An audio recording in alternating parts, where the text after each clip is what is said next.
Hello बच्चों, good morning. कैसे हो? बढ़िया। चलिए करते हैं स्टार्ट अपने टॉपिक को। और आज आपके लिए लेकर आया हूँ केमिस्ट्री का टॉपिक। ठीक है, पावली का अपवर्जन नियम 11वीं क्लास वाले बच्चों के लिए वेरी इंपॉर्टेंट टॉपिक है। ठीक है, पावली का अपवर्जन नियम। पावली ने अपने अपवर्जन नियम में क्या बताया? ठीक है, तो पावली का अपवर्जन नियम हमारा टॉपिक है। तो इस नियम के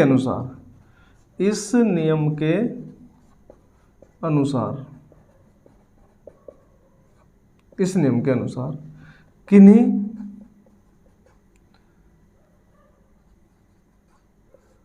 दो इलेक्ट्रॉनों के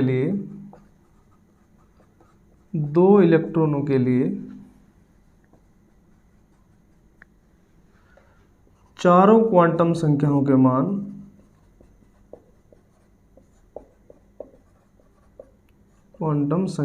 मान एक समान नहीं हो सकते।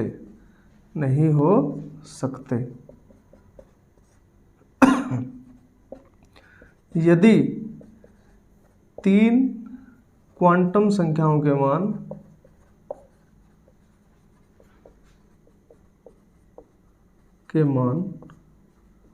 समान हों तो चौथी क्वांटम संख्या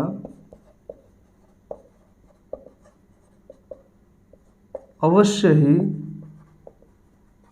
असमान होगी।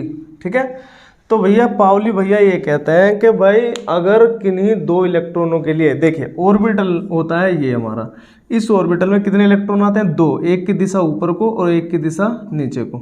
समझ गए? एक ऑर्बिटल में कितने इलेक्ट्रॉन हो सकते हैं? दो इलेक्ट्रॉन। ठीक है, ये जो होते हैं ना एस पी डी और एफ, ये तो होते हैं आपके उपकोष। क्या होते हैं ये? उपकोष। और उपकोष के अंदर होते हैं ऑर्बिटल। जैसे एस में क्या है एक ही ऑर्बिटल है, और पी में कितने होते हैं? तीन ऑर्बिटल। डी में कितने होते हैं? 10। और एफ में कितने होते हैं? पी में होते हैं 3, एफ में होते हैं 5 और इसमें होते हैं 7। 7, 5, 3 और इसमें 1। ये ऑर्बिटलों की संख्या है। ऑर्बिटल को हिंदी में कहते हैं कक्षक। क्या बोलेंगे? कक्षक।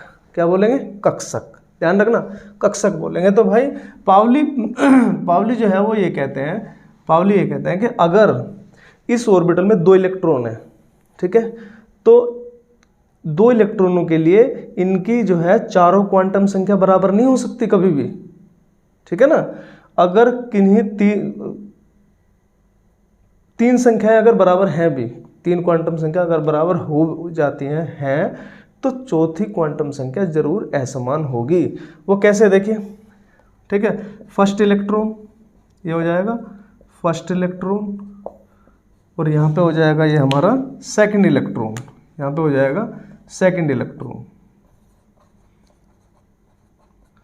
भैया इंग्लिश वाले इलेक्ट्रॉन ऐसे लिख लो, और इसमें क्या दिक्कत है इंग्लिश वाले में? ठीक है, फर्स्ट इलेक्ट्रॉन, सेकंड इलेक्ट्रॉन। पहले फर्स्ट इलेक्ट्रॉन के लिए देखो n = 1, सेकंड वाले के लिए भी n = 1। ठीक है, क्वांटम संख्या हमारी होती है 4। नंबर 1 n मुख्य क्वांटम संख्या, मेन क्वांटम नंबर, मुख्य क्वांटम संख्या। ठीक है, दूसरी होती है l एजीमुथल, यानी कि कौन सी? एजीमुथल क्वांटम संख्या। ये होती है एजीमुथल। इंग्लिश में बोलते हैं एजीमुथल, और उसमें बोलते हैं दिगंसी। क्या बोलेंगे? दिगंसी क्वांटम नंबर, क्वांटम संख्या। ठीक है, इसको एजीमुथल बोलते हैं। ये लो भैया, एजीमुथल स्पेलिंग देख लेना अपना आप। ठीक है, दिगंसी क्वांटम संख्या। ओके, और उसके बाद होता है NL M होता है चुंबकीय, यानी कि मैग्नेटिक क्वांटम नंबर, चुंबकीय क्वांटम संख्या। और चौथे नंबर की होती है S चक्रण, यानी कि स्पिन क्वांटम नंबर, चक्रण क्वांटम संख्या, यानी कि स्पिन क्वांटम संख्या, क्वांटम नंबर। ओके, ये बात समझ में आ गई? अब चलिए n = क्या है? 1। n = 1। भाई इसके लिए n = 1, इसके लिए भी n = 1। l, तो l की वैल्यू क्या होगी? 0। किसी n के लिए देखो n बराबर अगर 2 है तो L बराबर 0,2 होगा, 0,1 होगा, सॉरी 0 से स्टार्ट होंगे, मान तो वही होंगे 2, 1 2, लेकिन ये 0 से शुरू होंगे, ये बात ध्यान रखना। n के लिए L के मान n-1 के बराबर होते हैं। n के लिए L के मान डिटेल में वीडियो आपको अगर कहोगे तो डाल दूंगा, ठीक है, समझ गए ना। तो यहाँ पे देखिए n के लिए L के जो मान होते हैं वो क्या होते हैं, n-1।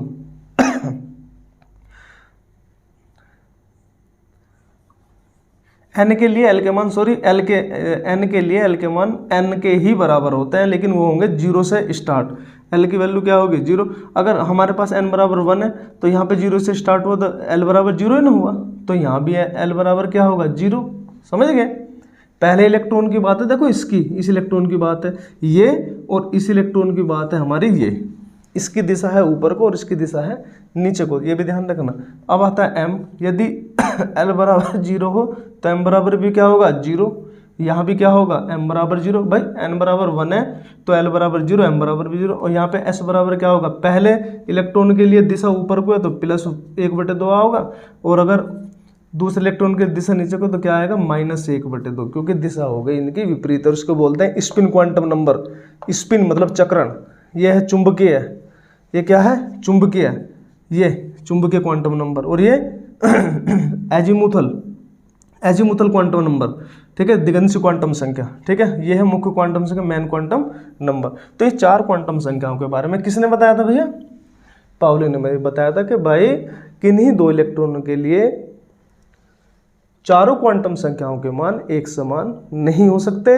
अगर 3 मान समान है तो चौथा मान अवश्य ही असमान होगा, ठीक है। ये बात किसने बताई थी, पाउली ने बताई थी।